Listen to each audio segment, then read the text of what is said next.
Hey folks, Mason here with River Road Jet Boats. Hope you guys are doing well. We are. It's been nice. We got beautiful fall weather.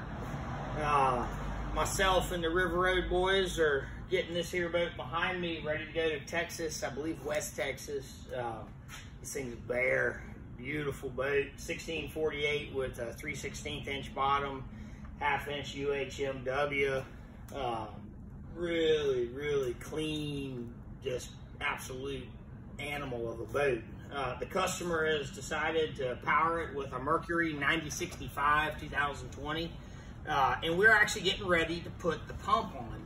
And so many of us are scared to death of this pump installation, and I wanted to show you guys. There's a few things that you need to make sure you do, but really most of it's prep. You want to make sure that number one, you've installed your water pump correctly. Very important. The Mercuries, the Yamahas, the Suzukis, they're all a little bit different. So if you get in a pinch, Outboard Jets is great if you call there for customer service. What I really recommend doing though is going to their website and looking at some of the diagrams. If you stand back and look at it, everything in the water pump assembly, for instance, with the Mercury, all of our pump and our hardware and everything is metal, and including most of the gasket setup below the pump. And I'm, of course, referring to the circulation pump for the water system. If you just step back and look at it, you figure out, based on the way the part is shaped, how to put the plates in there. If you guys have a lot of problems with that, if you're confused, it can be confusing the first few times.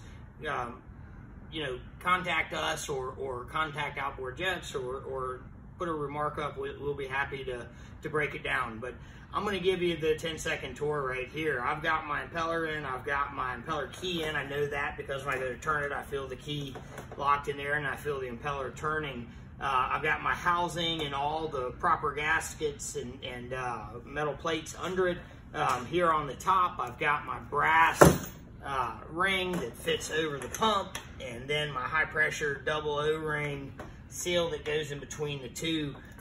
If you'll notice, I put a little grease on, and that helps a lot when we go to put it in. Before we put it in on this end, we want to make sure that our pegs, our alignment pegs, are where they need to be on the pump. In the 9065, you'll see them here on either end. And we want to make sure our plate's in right. We want to make sure we don't have that little piece of plastic, guys. That little piece of plastic tubing is very important. It's very simple. That controls the reverse arm that is used in the traditional lower unit. We stick that piece of plastic tubing in there to keep it from rattling around, bouncing up and down. That goes on the opposite side of the plate, the side going to the motor. Very important. But you want to make sure that's in. And another thing you want to make sure that you have is these two bolts. One of them's right here on the top. It drops down through the back end of the motor here under this rubber plug after we install the pump. And the other one goes in from the bottom. From personal experience, I cannot tell you how frustrating it is to put everything together and realize that we didn't put that in there. So always make sure that's in there. That has Loctite on it. Everything else on the pump, you're not going to Loctite. You're actually going to put anti-seize or lithium-based grease on it. Everything that we've got here is lithium-based grease that is provided with the pump. So we've got our mounting plate on there good. We've got our pins in place. Our water pump's in good shape. On the back side of the pump, the actual bolts that mount up, there's 4 bolts, and all 4 of them are different sizes. If you push those bolts through the holes from the bottom before you mount, you can see here where all 4 bolts are in the right location before you get started. But I don't care how many times you do this, that one's always a little tricky. Another way you can tell is if the bolt goes in and there's very little shoulder standing above it, it is in the right hole. The best way to do it though is to go ahead and 1, 2, 3 them here before we get going. When you go to put the pump on the motor, we want to, 1, again, go through the checklist. I already showed you guys my bolt. 2, I've got my spare parts here. I've got my Carter key and my spare nylon for the wear ring assembly. I've got a spare impeller, and I actually mean the drive impeller. Plastic wear ring, this piece of white plastic. A lot of you don't know what that is. That is critical mass for long-term performance of the jet. So go ahead and make sure that you only have one of each of those. If you have two, you have not put the parts in. Outboard Jets is extremely good about putting the right parts in the boxes. So if you have spare parts, you have messed up. All right, so here we go with the actual job of putting this pump on. What we want to do, I've got the guys here to help me in case I get flimsy. But we're going to slide the drive shaft up in there. And when you look up in this hole, you can actually see where the exhaust pipe comes down. We want to make sure that we keep the pump lined up vertically. And then here comes the wiggle and the dance. We've got to, one, get the drive shaft in, and two, get our peg lined up. And boom, just like that, it happened. The only reason that happened so easily is because the YouTube gods are working in my favor today. But sometimes it's very challenging, guys. Do not let it frustrate you.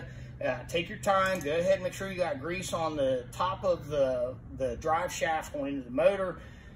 Make sure you've got everything where you need it.